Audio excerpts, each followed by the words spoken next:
एक समय शहर से कुछ ही दूरी पर एक मंदिर का निर्माण किया जा रहा था। मंदिर में लकड़ी का काम बहुत था, इसलिए लकड़ी चीरने वाला बहुत से मजदूर काम पर लगे हुए थे। यहाँ वहाँ लकड़ी के लट्ठे पड़े हुए थे और लट्ठे व सहतीर चीरने का काम चल रहा था। सारे मजदूरों को दोपहर का भोजन करने के लिए शहर जाना पड़ता था, इसलिए दोपहर के समय में 1 घंटे तक वहाँ कोई नहीं होता था। एक दिन खाना खाने का समय हुआ तो सारे मजदूर काम छोड़कर चल दिए। एक लट्ठा आधा चीरा रह गया था। आधे चीर लट्ठे में मजदूर लकड़ी का किला फंसाकर चले गए। ऐसा करने से दोबारा आरी घुसने में आसानी रहती है। तभी वहाँ बंदरों का एक दल उछल कूदता आया। उसमें एक शरारती बंदर भी था जो बिना मतलब चीज़ों से छेड़छाड़ करता रहता था। पंगे लेना उसकी आदत थी। बंदरों के सरदार ने सबको वहाँ पड़ी चीज़ों से छेड़छाड़ न करने का आदेश दिया। सारे बंदर पेड़ों की ओर चल दिए, पर वह शैतान बंदर उसकी नज़र बचाकर पीछे रह गया और लगा अकड़ेबाज करने। उसकी नज़र अनचीरे लट्ठे पर पड़ी। बस वह उसी पर पिल पड़ा और बीच में अड़ाए गए किले को देखने लगा। फिर उसने पास पड़ी आरी को देखा। उसे उठाकर लकड़ी पर रगड़ने लगा। उसे किर्र किर्र की आवाज़ निकलने लगी तो उसे गुस्से से आरी पटक दी। उन बंदरों की भाषा में किर्र किर्र का अर्थ निकटू था। वह दोबारा लट्ठे के बीच में फंसे किले को देखने लगा। उसके दिमाग में कौतूहल होने लगा कि इस किले को लट्ठे के बीच में से निकाल दिया जाए तो क्या होगा। अब वह किले को पकड़कर उसे बाहर निकालने के लिए जोर आजमाइश करने लगा। लट्ठे के बीच फंसाया गया किले तो पोटों के बीच बहुत मजबूती से जकड़ा गया होता है, क्योंकि लट्ठे के 2 पार्ट बहुत मजबूत स्प्रिंग वाले क्लिप की तरह उसे दबाए रहते हैं। बंदर खूब जोर लगाकर उसे हिलाने की कोशिश करने लगा। किला जोर लगने पर हिलने व खिसकने लगा तो बंदर अपनी शक्ति पर खुश हो गया। वह और जोर से खाओ खाओ करता किला सरकाने लगा।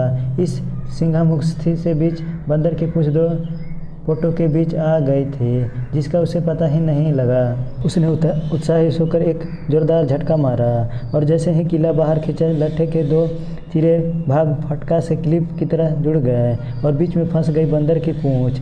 बंदर चिल्ला उठा। तभी मजदूर वहाँ लौटे। उन्होंने देखते ही बंदर ने भागने के लिए जोर लगाया तो उसकी पूँछ टूट गई। वह चीखता हुआ टूटी पूँछ लेकर भागा। कहानी सुनकर करकट बोला, इसलिए कहता हूँ कि जिस काम से कोई अर्थ ना सिद्ध होता हो उसे नहीं करना चाहिए।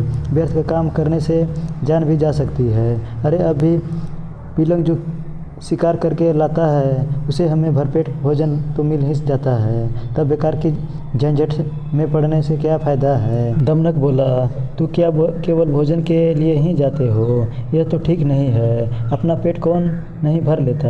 जीना तो उसका ही उचित है, जिसके जीने से और भी अनेक लोग का जीवन चलता हो। दूसरी बात यह है कि शक्ति होते हुए भी जो उसका उपयोग नहीं करता और उसे यूं ही नष्ट होने देता है, उसे भी अंत में अपमानित होना पड़ता है। कर्टक ने कहा, लेकिन हम दोनों तो ऐसे भी मंत्री पद से च्युत हैं। फिर राजा के बारे में यह सब कुछ जानने की चेष्टा करने से क्या लाभ है? ऐसे हालत में तो राजा से सब कुछ कहना भी अपनी हंसी उड़वाना ही होगा। व्यक्ति को अपनी वाणी का उपयोग भी वही करना चाहिए जहाँ उसके प्रयोग से किसका कुछ लाभ हो। भाई तुम ठीक नहीं समझते। राजा से दूर रहकर तो रही सही, इज्जत भी गाँव देंगे हम। जो राजा के समीप रहता है उसी पर राजा की निगाह भी रहती है और राजा के पास होने से व्यक्ति असाधारण हो जाता है। कर्टक ने पूछा, तुम आखिर क्या करना चाहते हो? हमारा स्वामी पिंगलंक आज भयभीत है। दमनक बोला, उसके सारे सहचर भी डरे डरे से हैं। मैं उनके भय का कारण जानना चाहता हूँ। तुम्हें कैसे पता कि वे डरे हुए हैं? लो, यह भी कोई मुश्किल है। पिंगलंक के हावा भाव, चाल ढाल, उसकी बातचीत, आंखों और चेहरे से ही स्पष्ट जान पड़ता है कि वह भयभीत है। मैं उसके पास जाकर उसके भय के कारण का पता करूंगा, फिर अपनी बुद्धि का प्रयोग करके उसका भय दूर करूंगा।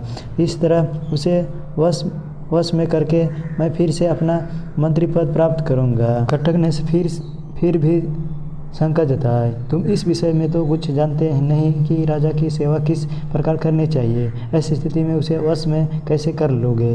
दमनक बोला, राजसेवा के बारे में मैं नहीं जानता। यह तुम कैसे कह सकते हो? बचपन में पिता के साथ रहकर मैंने सेवा, धर्म तथा राजनीति के विषय में जो कुछ भी सुना सब अच्छी तरह सीख लिया। इस पृथ्वी में अपार स्वर्ण है, उसे तो भी बस शूरवीर, वीरदान तथा राजा के चतुर सेवक ही प्राप्त कर सकते हैं। कर्टक को फिर भी विश्वास नहीं आ रहा था। उसने कहा, मुझे यह बताओ कि तुम पिंगलक के पास जाकर कहोगे क्या? अभी से मैं क्या कहूँ? वार्तालाप के समय तो एक बात से दूसरी बात अपने अपना निकलती जाती है। जैसा प्रसंग आएगा वैसे ही बात करूँगा। उचित अनुचित और समय का विचार करेंगे। जो कहना होगा कहूँगा। पिता की गोद में ही मैंने यह नीति वचन सुना है कि अप्रासंगिक बात कहने वालों को अपमान सहना ही पड़ता है, चाहे वो देवताओं के गुरु बृहस्पति ही क्यों न हो। कर्टक ने कहा, तो फिर यह भी याद रखना कि शेर, बाघ आदि हिंग्र जंतुओं तथा सर्प जैसे कुटिल जंतुओं से संपन्न पर्वत जिस प्रकार दुर्गम और विषम होते हैं, उसी प्रकार राजा भी क्रूर तथा दुष्ट व्यक्तियों की संगति के कारण बड़े कठोर होते हैं।